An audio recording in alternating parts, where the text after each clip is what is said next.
Hi అండి, welcome back to my channel Vaishnavi విశేషాలు. ఈరోజు మనం రైస్లోకి చపాతీలోకి ఎంతో టేస్టీగా ఉండే దిల్ పసంద్ కర్రీ ఎలా చేయాలో చూసేద్దాం. మన ఛానల్ని ఎవరైనా ఫస్ట్ టైం చూస్తున్నట్లయితే ప్లీజ్ సబ్స్క్రైబ్ చేసుకోండి, అలాగే వీడియోని లైక్ చేయండి.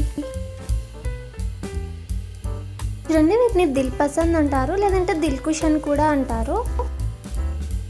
అయితే వీటిని శుభ్రంగా కడిగేసి ఇలా పైనుండే చెక్కునంతా కూడా తీసేయాలి. తర్వాత వీటిని చిన్న ముక్కలుగా కట్ చేసుకోవాలి. వీటి లోపల వచ్చేసి సొరకాయకి ఎలా ఉంటుందో అలాగే ఉంటుంది. గింజలు ఏవైనా ఉన్నాయంటే మాత్రం ఆ మధ్యలో ఉండే పార్ట్ని అంతా కూడా తీసేయాలి, లేదంటే వాటిని కూడా కట్ చేసుకొని వేసుకోవచ్చు.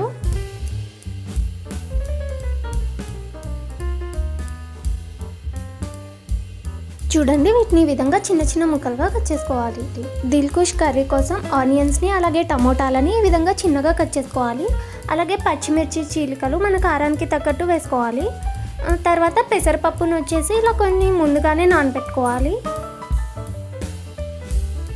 కర్రీ కోసం ఫస్ట్ ఇలా ప్యాన్ పెట్టుకొని కొద్దిగా ఆయిల్ యాడ్ చేసుకొని తిరుగువాత అయితే వేసుకోవాలి. తిరుగుతంతా కూడా వేగిపోయాక పచ్చిమిర్చి చీలికలని అలాగే సన్నగా కట్ చేసుకున్న ఆనియన్స్ని వేసుకొని లైట్గా 1 నిమిషం పాటు వేయించుకోవాలి.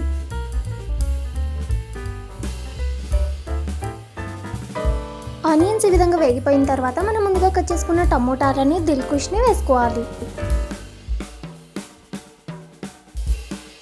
వీటన్నిటిని ఒకసారి ఇలా బాగా కలుపుకున్న తర్వాత ఇందులో చిటికెడు పసుపు అలాగే కొద్దిగా వాటర్ యాడ్ చేసుకోవాలి. వీటిని ఒకసారి బాగా కలుపుకొని మూత పెట్టేసి మగ్గించుకోవాలి.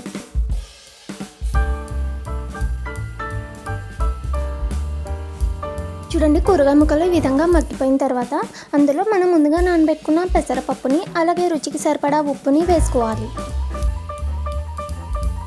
సరే మిక్స్ చేసుకొని మూత పెట్టేసి ఈ కూరగాయ ముక్కలన్నీ కూడా మెత్తబడే వరకు ఉడికించుకోవాలి.